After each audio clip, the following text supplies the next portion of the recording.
समय को, गुरु को, परमात्मा को, भगवान को धोखा देना नहीं चाहिए। कि ऐसे लोग जो धोखा देते हैं वो 84 के चक्कर में जाते हैं, उनको 84 के चक्कर के गोते लगाने पड़ते हैं, फिर कभी कहीं मुक्ति मोक्ष मिलता है कि नहीं मिलता है। ये हमेशा ध्यान रखना, क्योंकि वक्त जो है, वक्त किसी की प्रतीक्षा नहीं करता। समय हमेशा पुकारता तो है और समय आता है और चला जाता है। मेरे धर्म प्रेमी गुरु भाई बहनों, मेरे बच्चे बच्चियों, इतना जरूर ध्यान रखो कि जीवन एक साध्य है और जीवन एक आराध्य भी है। ये साध्य भी है और आराध्य भी है, और इस आराध्य को शक्ति और भाव में हमेशा जगाए रखना। शक्ति हमारा राजनीति है, शक्ति जो है ये हमारी राजनीति है, और भाव जो है हमारा धर्म है। इसको दोनों को जगाए रखना। जिस व्यक्ति के अंदर अगर एक भी चीज ये समाप्त हो गई तो आप बेकार हो जाएंगे। इसीलिए कहा गया ये संसार द्वैत है, कि जब दो लोग मिलते हैं तो एक तीसरे जीव की उत्पत्ति होती है। उसी तरीके से द्वैत रूपी संसार में जब दो शक्तियां अपने कदम को आगे बढ़ाती है तभी इस मृतलोक का सारा काम होता है। वैसे होता नहीं है, वैसे कभी कोई नहीं कर पाया होना, आगे कोई कर पाएगा। ये आप लोग आज हमारे कथावाचक तमाम लोग तमाम तरीके से कोई व्याख्या करता है, कोई व्याख्या करता है, लेकिन युग परिवर्तन की व्याख्या कोई नहीं करता। मेरे धर्म प्रेमी गुरु भाई बहनों, जीवन में इसको प्राप्त करने के लिए आपको ये कष्ट तो है ही, ये कष्ट है। आप जैसे इस रात्रि लीला में बैठे हो, खुले आसमान के नीचे बैठे हो, तो ये कष्ट ही है। लेकिन नहीं, ये कष्ट नहीं है। ये शरीर में एक शक्ति की एक ऊर्जा आपके अंदर आ रही है। जैसे हम आप नैमिष गए हो, फिर आए, वहां माता के दर्शन करने के बाद आए, हमारे आपके शरीर में एक ऊर्जा, थोड़ी सी ऊर्जा उसके अंदर समाहित हुई। उसी तरीके से ये सारी चीजें। मेरे धर्म प्रेमी गुरु भाई बहनों, आप लोग अपने घरों में इन महापुरुषों का तस्वीर है, उसको ले जाकर के अपने घरों में लगाओ।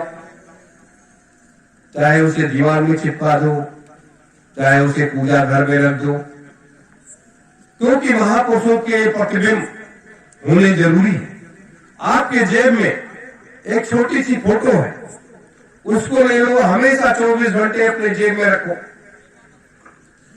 24 घंटे जब आप जेब में रखोगे तो कहीं किसी प्रकार की कोई समस्या आपके सामने नहीं आएगी, क्योंकि कोई मुसीबत परेशानी आएगी तो वो आपको बचा लेगी। आपके गाड़ी में, आप अपने गाड़ी में झंडे लगाओ। सतीव तीर्थ आश्रम का भी झंडा है, सुभाष सेना का भी झंडा है, ले जाओ और उसे अपने गाड़ियों में, मोटरसाइकिल में, साइकिल में, ट्रैक्टर में, गाड़ी में, फोर व्हीलर, जिसके पास जो भी साधन है सब में आप लोग लगा सकते हैं। इसलिए लगाओ जिससे एक पहचान भी बने और आपकी सुरक्षा भी हो। जैसे एक सुरक्षा का कवच अपने लोगों ने तैयार किया। सुरक्षा का कवच क्या है?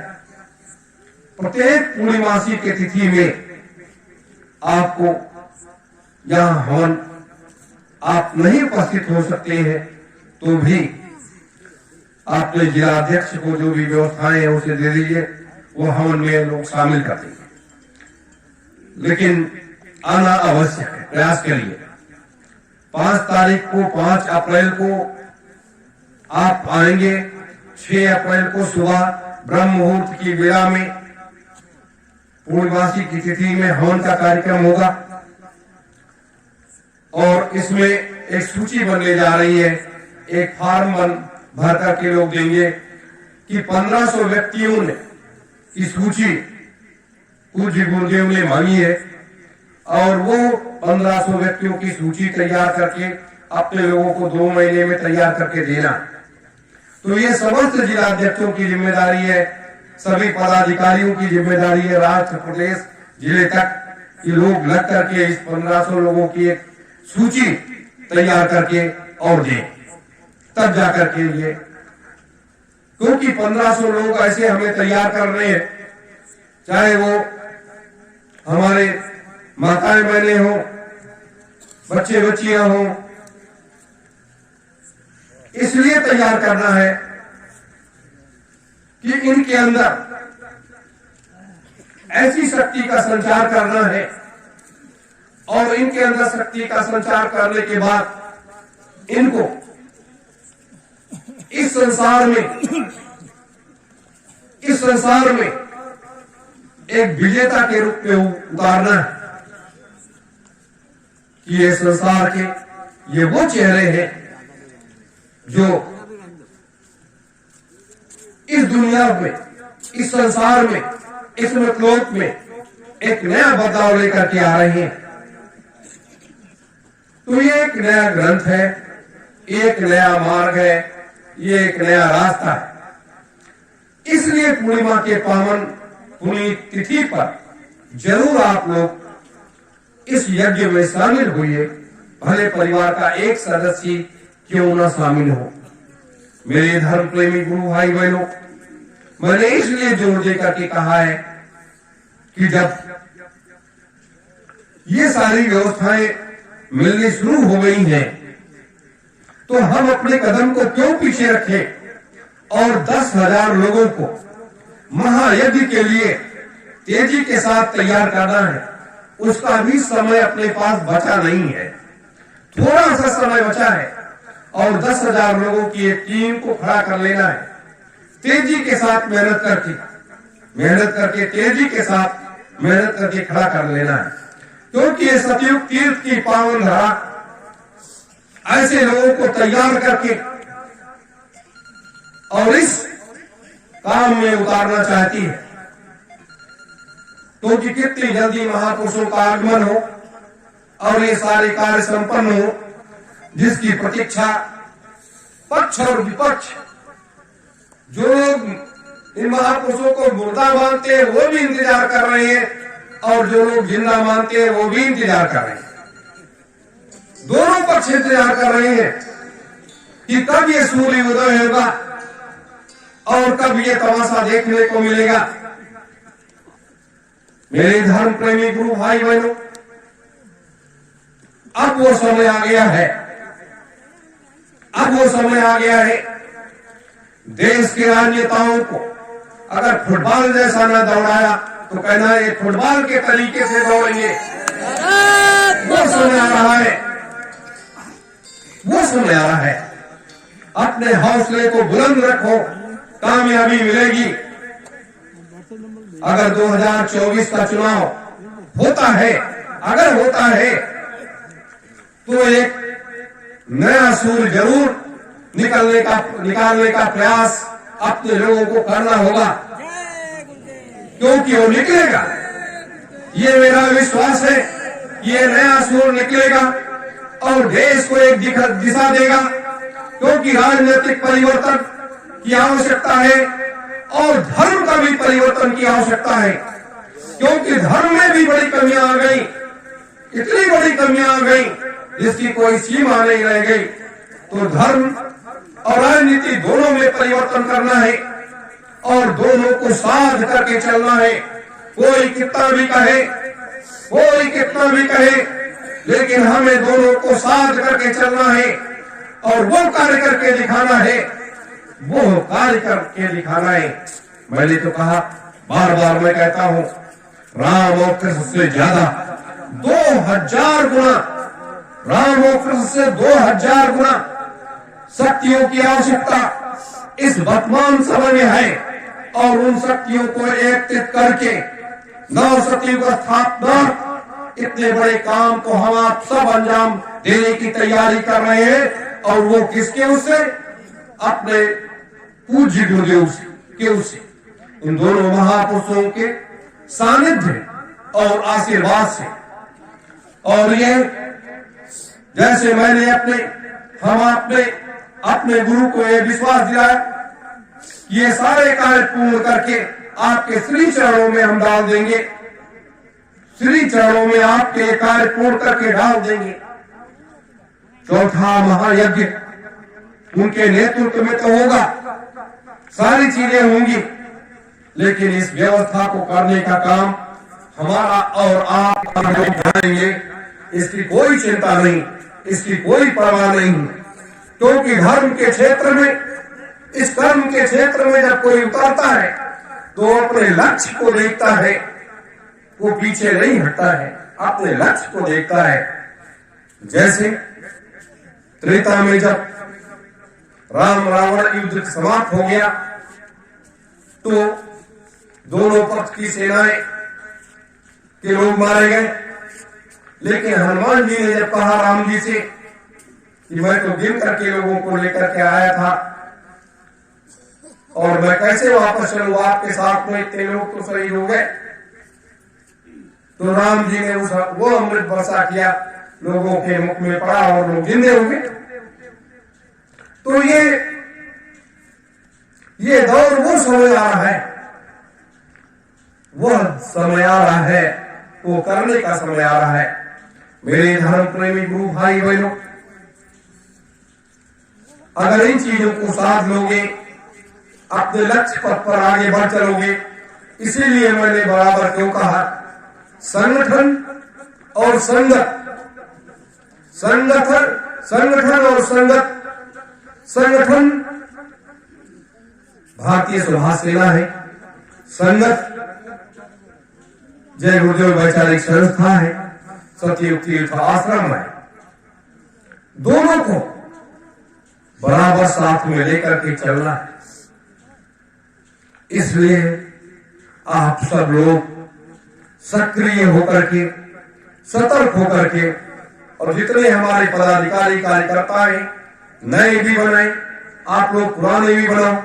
एक एक जिले में मैंने लक्ष्य रखा है, एक एक लोकसभा में कि 1,000 संगठन के पदाधिकारी बनाने हैं और 1,000 संगत के पदाधिकारी बनाने हैं।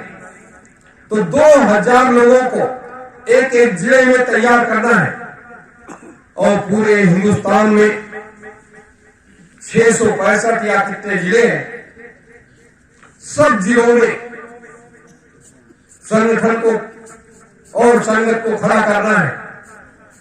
संगत ये तो हम आप जो मैं आज कह रहा हूं आपसे, ये सत्संग नहीं है, ये एक वैचारिक आध्यात्मिक क्रांति का ये संदेश है। सत्संग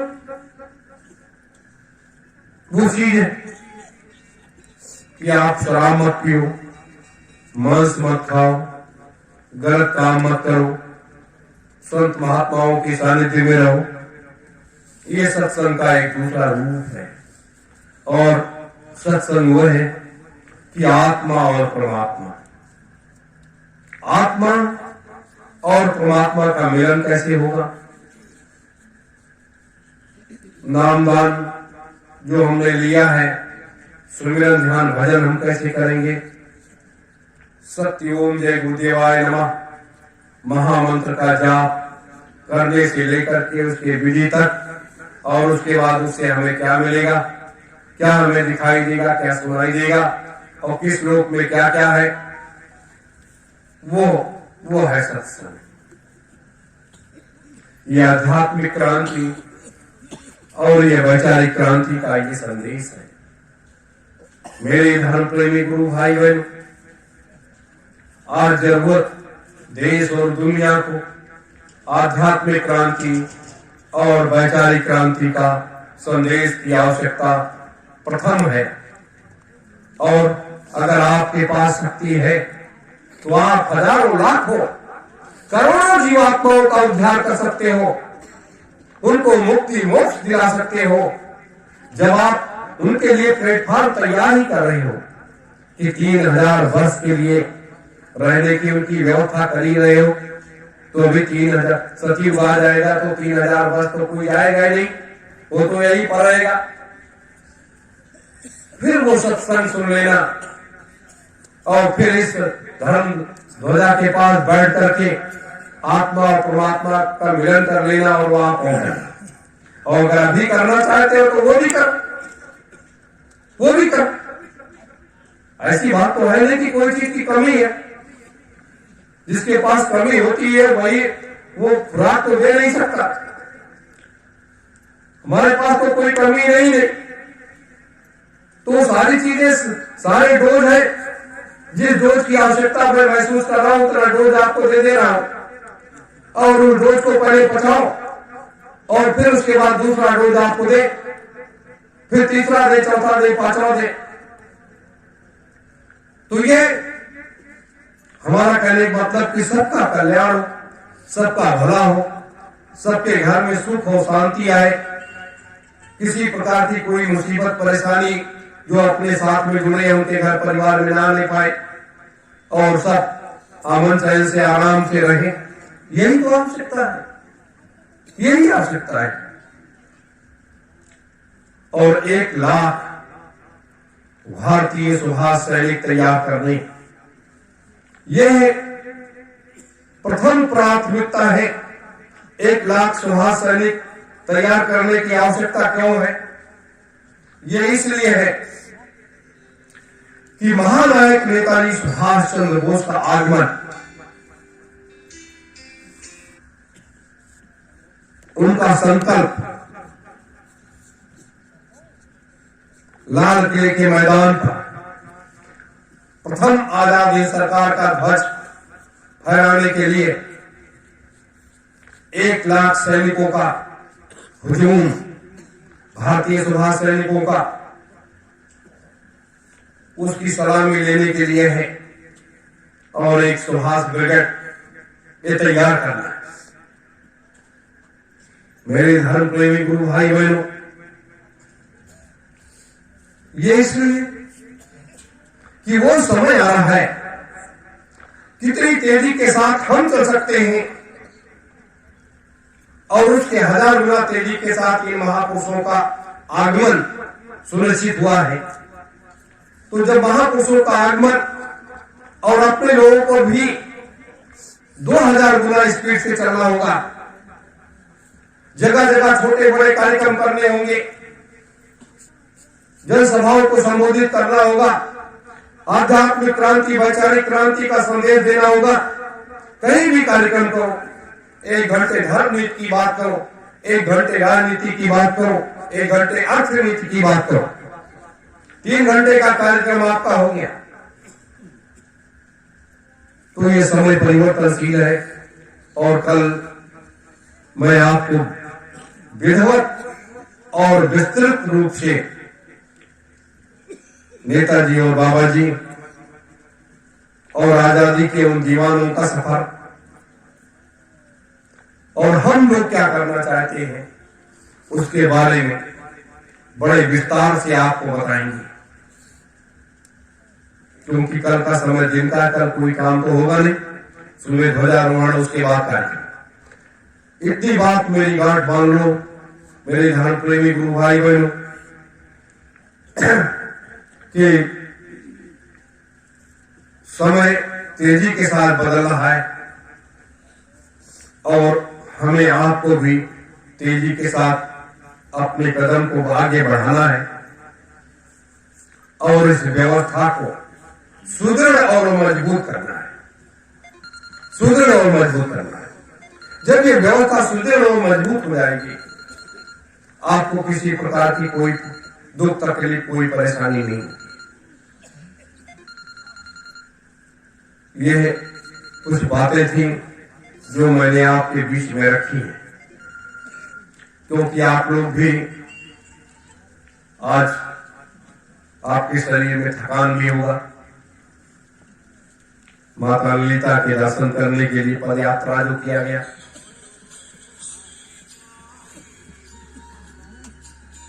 तो यही हम अपनी वाणी को विराम देते हैं। आप सभी धर्म प्रेमी गुरु भाई बहनों को, माताओं को, बड़े बुजुर्गों को, बच्चे और बच्चियों को, सभी को सादर सत्यों, जय गुरुदेव और 9 वर्ष की हार्दिक शुभकामनाएं आप सभी को।